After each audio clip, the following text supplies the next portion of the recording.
Now invite the Australian Institute for Teaching and School Leadership Limited to the desk. Just have a... We can just go straight away, can't we? Yeah. We'll go straight to you guys.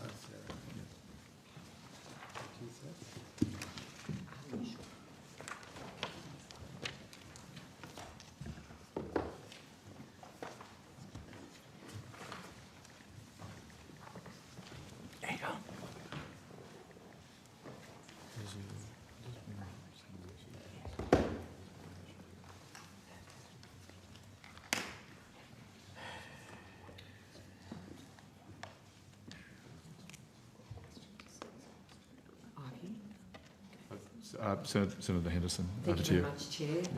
Good afternoon, and thank you very much for your attendance today. I want to ask about your work on teacher supply and demand, and I refer back to previous estimates where the Coalition has repeatedly asked for the teacher workforce supply and demand projection data. Now, on notice, ATSL provided that these projections would be due for completion in December 2024. Has this work been completed? Yes, Senator, and thank you for that question. We have prepared the disaggregated projections for workforce and also for ITE graduate supply. You might recall that ATSL doesn't own that data set. It's actually owned by ministers. So we're now in a position where we're waiting to put that through ASOC and EMM and looking for publication and approval in 2025. Okay, so I'm not concerned about who owns it. I'm concerned about the information that you have and your obligation as part of Senate estimates to provide information if it's requested. So are you able to provide the committee a copy of the work that you've done to date? Senator, that is information that needs to go through EMM and be agreed for publication. Well, that's a matter for you, but this is Senate estimates. And so I'm seeking that information now, and it is a requirement to provide any document, unless you want to take a public interest immunity claim, any document that we seek as part of Senate estimates. So, Senator, I don't have that information here. We can take that on notice and then we can work with the Australian Government around the appropriate mechanism for providing that to you. Well, I'm sorry, it's not a matter for the Australian Government. This is a matter for this committee. So can I ask that you maybe ask some of your colleagues now to... Mr Bullard's taken it on notice, Senator Henderson. No, I know, but the comment was made, Mr Bullard made the comment that he will work with the Australian Government. Now, you're an independent agency and therefore there's requirements in Senate estimates to furnish that material if it's requested of you. Senator, so I understand your question. I have undertaken to take that question on notice, which I will do. The reason that I've referred to the Australian Government is it is an Education Minister's document. It is their data. ATSL is the, if you like, data processor. So that's why I've referred to the Australian Government. We'll take it on notice and we'll make our best endeavours to give you what you've requested, but we will need to work with the Australian Government on that. Well, that is of great concern because you've been commissioned to do this very important work. There seems to be continuing problems with seeing the results of your work. It was due for completion in December 24. I understand that there's a process. So surely there wouldn't be an issue. I mean, it doesn't really matter whether there's an issue or not with making this public. It's a requirement that if we're seeking a document, the document exists. If the information exists, then we're asking for that information now. And thank you, Senator, and I have said I understand your question and I'm taking that question on notice. Can you provide any information about what you do know about your findings? So can you provide some without... I understand you've taken my question on notice about the documents, but what can you tell us about your work which was finished in December 2024? So, Senator, there is already a wealth of information that's available through the ATWD dashboard regarding data in relation to initial teacher education and also teacher supply.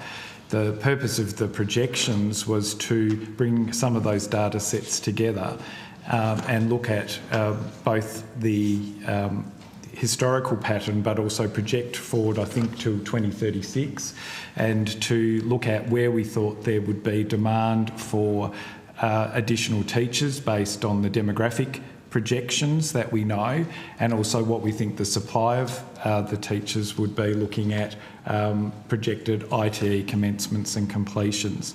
So a lot of that data already exists. The purpose of the disaggregated projections was to bring that workforce and ITE graduate supply data together to provide that modelling for EMM. And what we know is this is a really important workforce planning piece of information that workforce planners in states, territories and systems need to make predictions about what supply and demand needs to look like into the future for specific regions, states.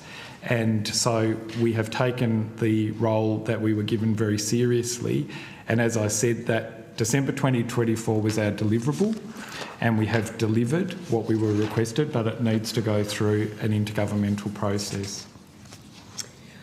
Yes, I appreciate that. So again, I go back to my question. What can you tell us about your findings that have been finalised in December 2024 on teacher workforce?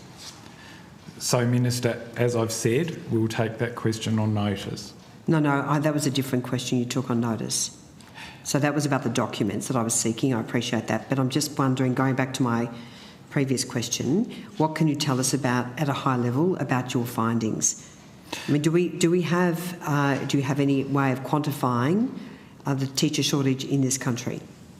So, Senator, it will give you projections moving forward, but there's no headline in that. What it does is it shows year on year the difference in supply and demand in particular regions based on the data that's gone into the model. Okay, so what can you tell us at the moment about the supply and demand situation in this country with teachers? I mean, you're a taxpayer-funded agency, there to do a job. You've been commissioned to do this work, and you're now before this committee, so we are seeking this information, please. Maybe we're best to take that on notice unless Mr Mitchell has... Senator, I'm not sure how helpful this will be, but I might just say a bit about the nature of these projections. So as Mr Bullard says, they don't give a sort of single national number on the projection, on the shortage or surplus in the teacher workforce, and that's partly because there are some extra factors that you'd have to model and make assumptions about there that we don't have data on. For example, the number of teachers coming in from overseas and how likely they are to end up in the workforce and so on. What the projections do is for each geographical area in Australia and each subject area in secondary schooling, they will show the number of graduates we're projecting, the number of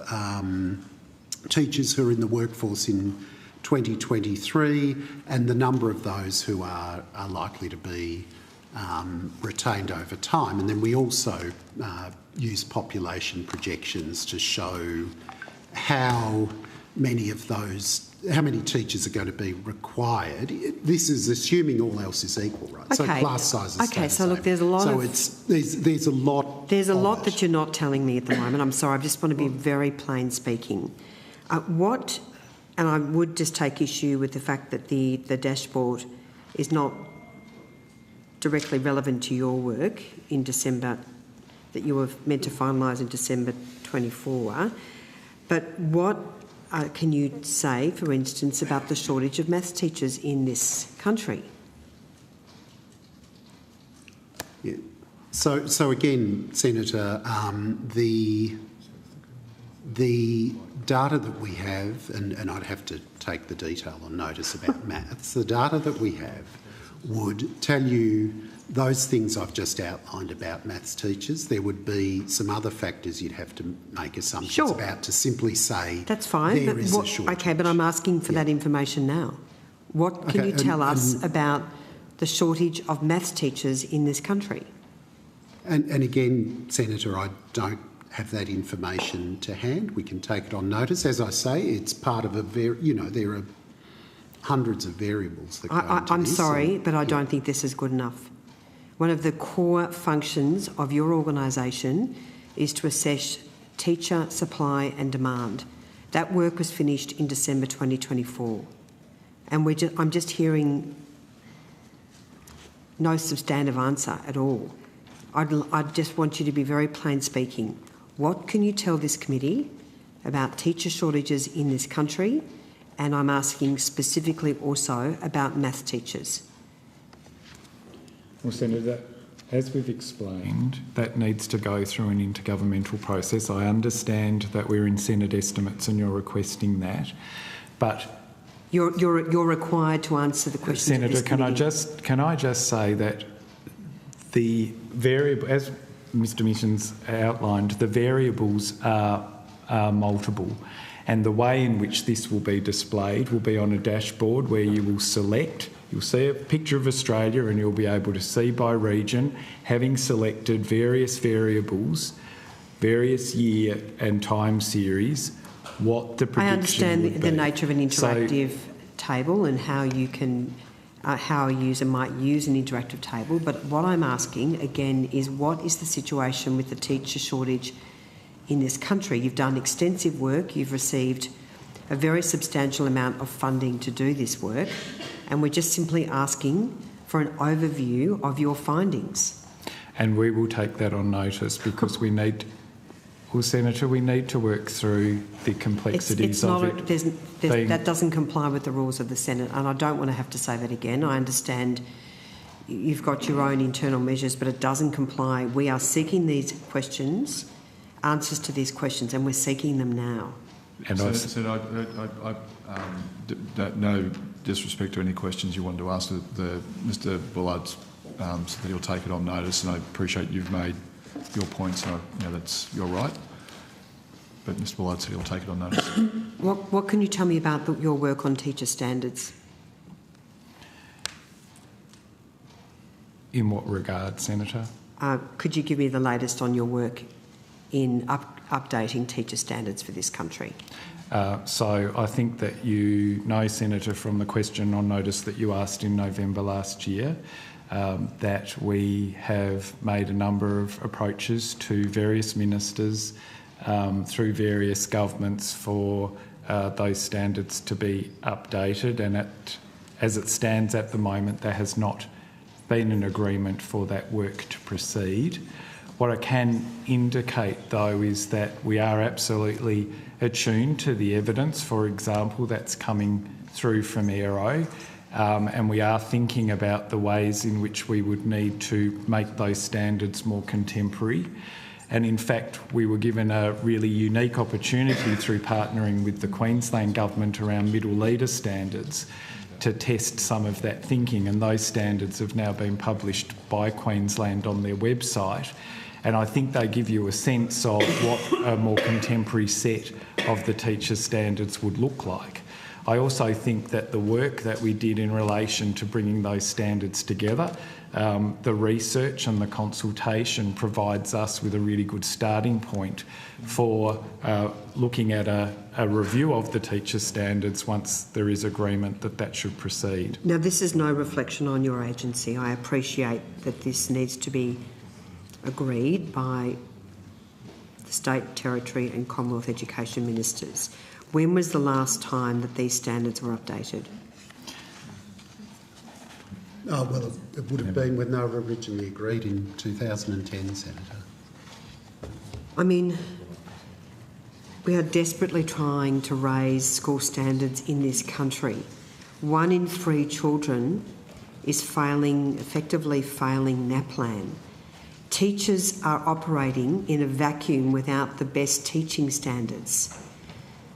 A lot has changed in 15 years. It just is incredible that in this country that teachers are operating under standards that are 15 years old. I'm not directing my deep concern at AUSParliamentLive personally, but it is a shocking situation. Do you have any guarantees or any sense as to when the states and the territories and the Commonwealth will work together to upgrade and update these standards. Because if teachers are operating on outdated standards which don't reflect the evidence, I mean, it's how do they have a chance, let alone more than 4 million young Australians who go to school every year? Senator, perhaps I can attend to some of that question, if I may. Thank you. You recall the recommendations from the Quiet Review that spoke to around initial teacher education, and the TEEP report that we spoke in our earlier evidence today about addressing the core content for initial teacher education. So that's in flight, and I appreciate you might be wondering how is that related to standards. That is about making sure... No, it's very much related to standards. It's a different issue though. But that is about making sure that those who go to university are better equipped. What we have in place under the new Better and Fairer Schools Agreement, under the NTWAP, the National Teacher Workforce Action Plan, is a very strong focus about lifting the quality of teaching, supports for teachers, evidence-based practices. It's throughout the Better and Fairer Schools Agreement. And as we do that work, that will give the ministers collectively across the country an opportunity to look at what else do they need to do in terms of the systems. Nothing recently has gone to ministers making proposals about amendments to the standards, but once the agreement is settled, I'm sure that's something that education ministers might want to be turning their minds to. Ms Brighton, thank you very much for that. But look, this is an agency that's got limited responsibilities, including in relation to teacher workforce, including in relation to teacher standards. And it is deeply concerning. I mean, you talk about the Better and Fairer Agreement. More than half of Australia's public schools don't have any finalised Better and Fairer Agreement. It's been nearly 3 years under this government, and I go back to the deep concern that I have about the fact that these teaching standards are 15 years old. It just seems to me that this system is absolutely broken. Can you provide a copy of the teaching standards that you are seeking to implement across this country? Do you have a copy with you? Are you talking about revised teacher standards? Yes, that's right. We don't have a set that we're trying to implement. What we are doing is, what we want to do is to work with governments, but also the teaching profession and learners around what those contemporary standards should be. So you haven't done that, you haven't got anything in draft as to what you would like to see? Well, Senator, we did do a stock take, I think it was 2020, a stock take was undertaken, and I believe that through a question on notice you have received a copy of that stock take that gave some areas of focus, but we would need to revisit that. And what we know is that the evidence in teaching and the great work coming out of Aero is giving a really strong indication about some of the things that should change. And as I said previously, if you do look at the middle leader standards, which are available on our website, you can see some of the more contemporary things that we would want to see in a set of teacher standards. And if I give an example, sorry, apologies for just cutting in, but I just want to clarify.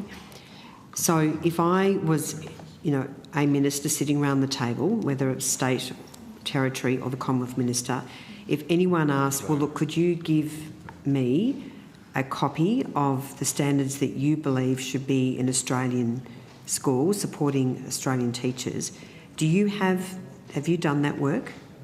We have done the stock take document, and we would be looking to update that given that time has moved on.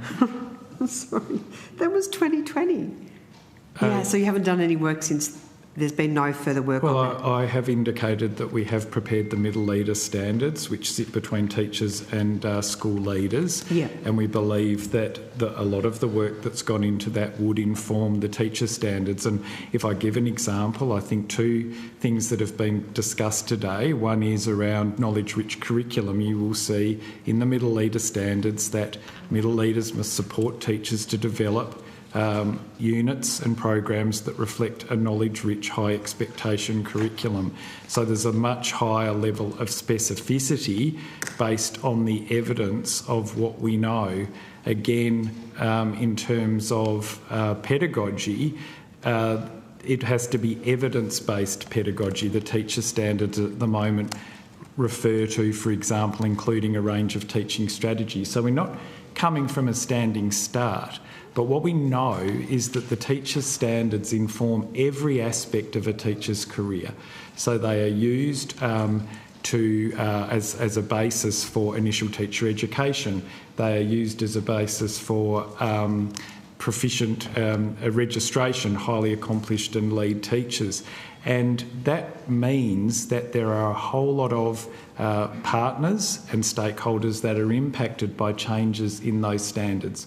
ITE providers, systems, sectors, schools, principals and learners will all need to come along on that journey. So it's disrespectful for us to go in with the answer when we know that the best information that we can get is from teachers themselves, school leaders and learners. And so we've got a really great basis in the middle leader standards. The work that we've done we can use to inform the teacher standards, but it would not be respectful of us to rewrite the teacher standards without consulting registration bodies, ITE providers, system sectors, but most importantly the profession. Well, I would agree with you that you need to do that consultation, of course. But the last time you updated, or according to your stock take, as you call it, was 2020. So haven't you done that work, consulted with the experts, with Aero, with the various teaching bodies to bring together a set of draft standards that you believe should apply in this country, so that teachers have the very best chance of thriving and excelling in the classroom? As I've said, our energy and effort has been going into the middle leader standards and also a range of other projects that we have been funded to undertake. We have not got a stream of funding at the moment to undertake a review or update the stock take of the teacher standards, but I think you've heard from me that it is a priority, it is something that we want to do, and it's something that we've brought to Minister's attention on a number of occasions. Look, obviously, I appreciate that. So how often have you taken this to the Minister for Education and raised your concerns with the Minister about the fact that the teaching standards in this country are 15 years old? Can you detail your meetings and your representations to the Minister about this very important issue? So, Senator, I think you've got that in the answer to the question on notice. Number 001405. So the attachment there details the times we've advocated to Minister, to the Ministers collectively, and also in some cases. Okay, so that was the last estimate. So I'm asking for the number of meetings for the entire period, please. I don't. Have you met with the Minister? No, well... Have you met with the Minister since your last response? And has the Minister indicated any interest in improving the teacher standards? Ms Brighton? I was going to say, Senator, if the agency doesn't have that information available, I was just going to suggest that they take that on notice. Sure, no, that's fine. But my next question is, has the Minister indicated any interest to you as the agency Chief Executive Officer in improving the teacher standards?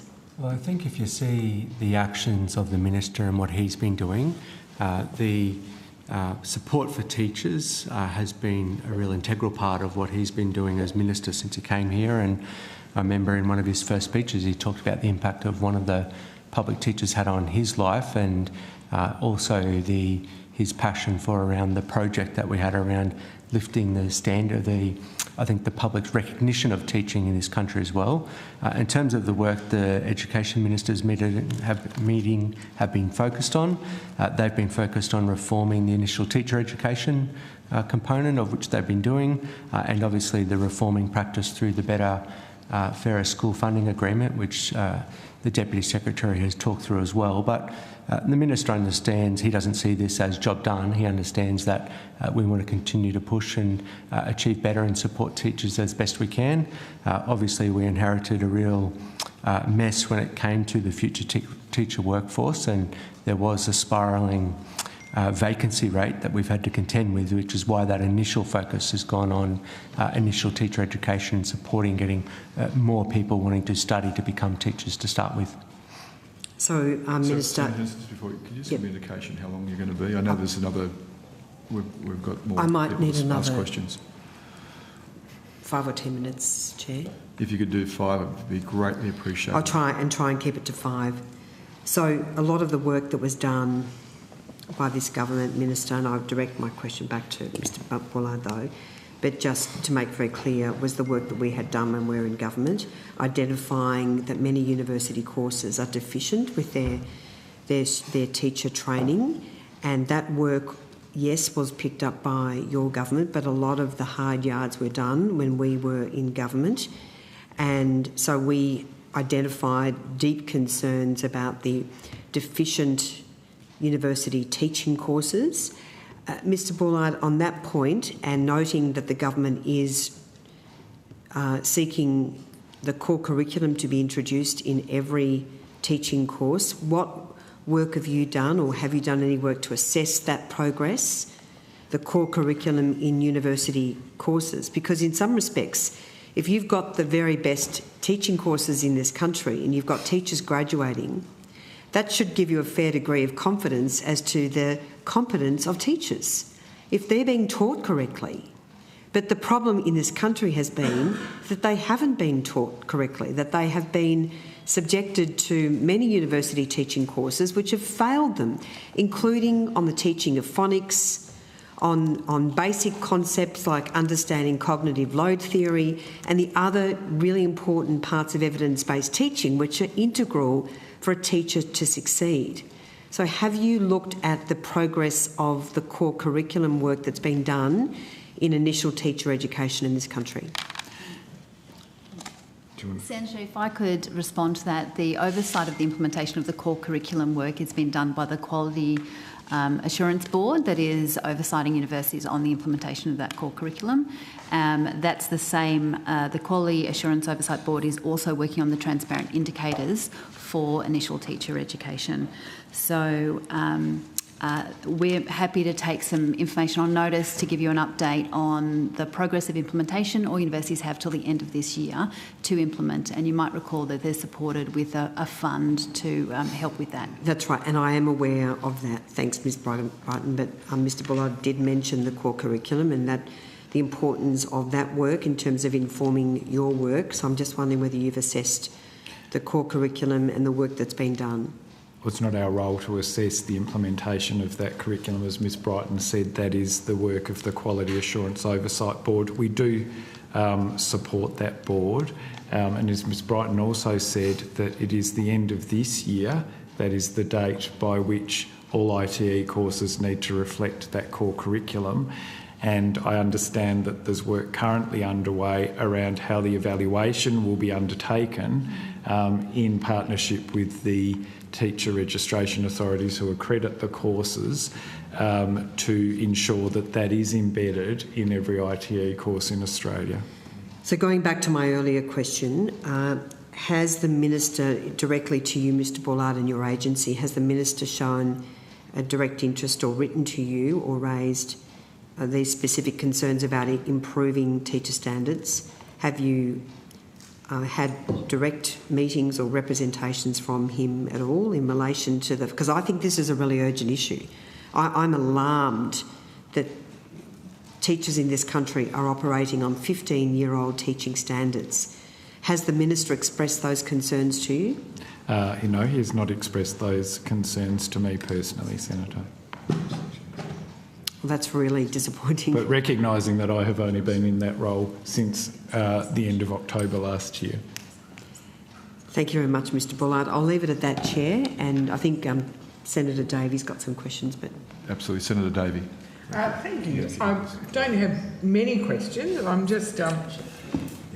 I'm interested about World Teachers' Day, and I thank you for the response you provided us on questions on notice, specifically SQ 24 000564, about World Teachers' Day, and we were asking about research and what you'd done about communications campaign for World Teachers' Day. And in your response, you identified that as part of your communications campaign, you had used 2 social media influencers to help promote World Teachers' Day, a Courtney Adamo and a social media website, Mama Knows Melbourne.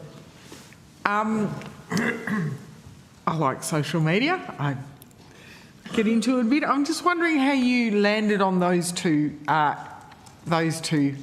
influencers.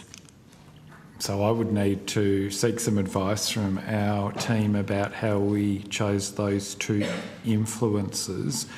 What we did have as our objective, though, this year was maximum reach. So World Teachers' Day is a core part of the work that AITSL undertakes because, as you're aware, part of what our role is to celebrate the profession, and the campaign was really grounded in schools and school communities this year. We wanted to reach parents in schools and carers and encourage them to be posting on social media a celebration either of a teacher that they had themselves or to celebrate a teacher that their child or young person had in a school. So part of what we know is that the world has moved on in terms of being able to put an ad in a newspaper, that social media is where it's at, and influencers were another avenue that we wanted to explore to see whether that actually increased our reach.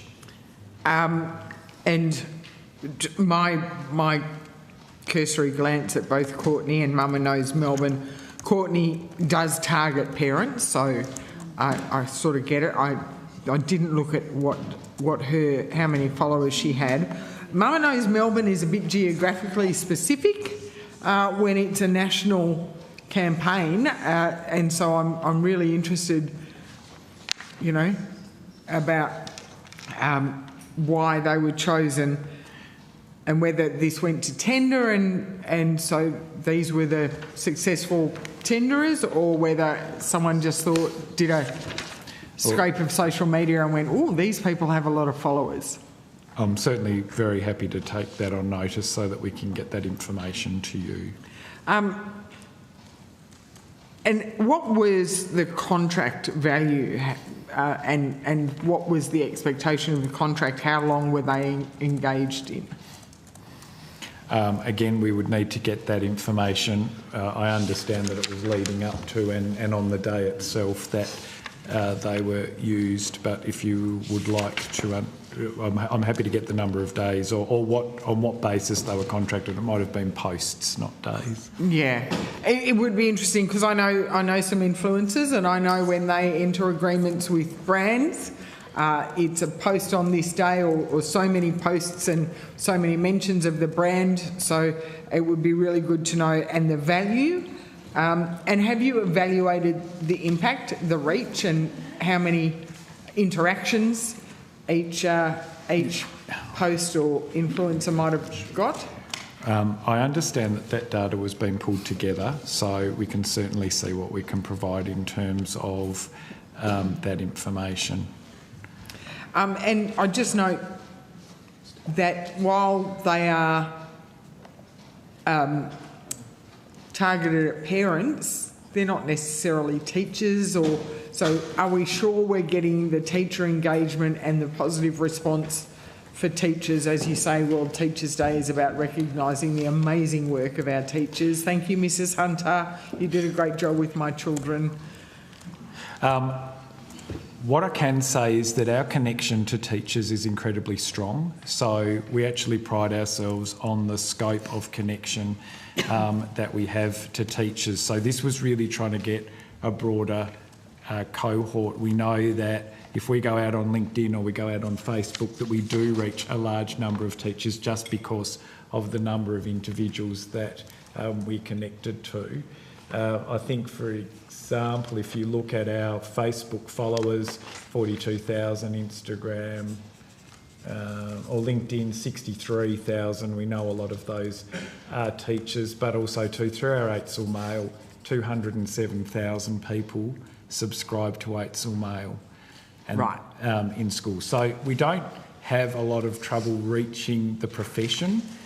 We find that we know how to do that, but what we want is for teachers to feel valued by people that are not in their own profession, by people in their school communities. And I think over time we've found that sometimes people forget to say, you know, you're doing a great job. Is there any concern that maybe these particular influencers were target parents of a younger audience, so pre-primary parents? Again, I think it's probably useful if we find some information on the basis on which they were chosen. So I don't want to speculate about that, about what we knew about them and why we chose them, but we can come back with that. That would be much appreciated. Thank you. Got no chair? Anyone else seeking the call? No? Okay, we'll let you go. Thank you. Oh, sorry. Just before they leave, I just wanted to mention that it's Mr Misson's last estimates appearance, and after I think it's almost 15 years at AUSPAR's, is off to work at the OECD, is my understanding. That's right. But just on behalf of the government, and I'm sure all senators in the room, we just want to wish you all the best and thank you for your leadership in particular at AUSPAR's over a long period of time. The country really appreciates it. Thank you, and Indeed. thank you, And, Senators. I've on behalf- always found this an interesting and enjoyable part of the job, believe it or not.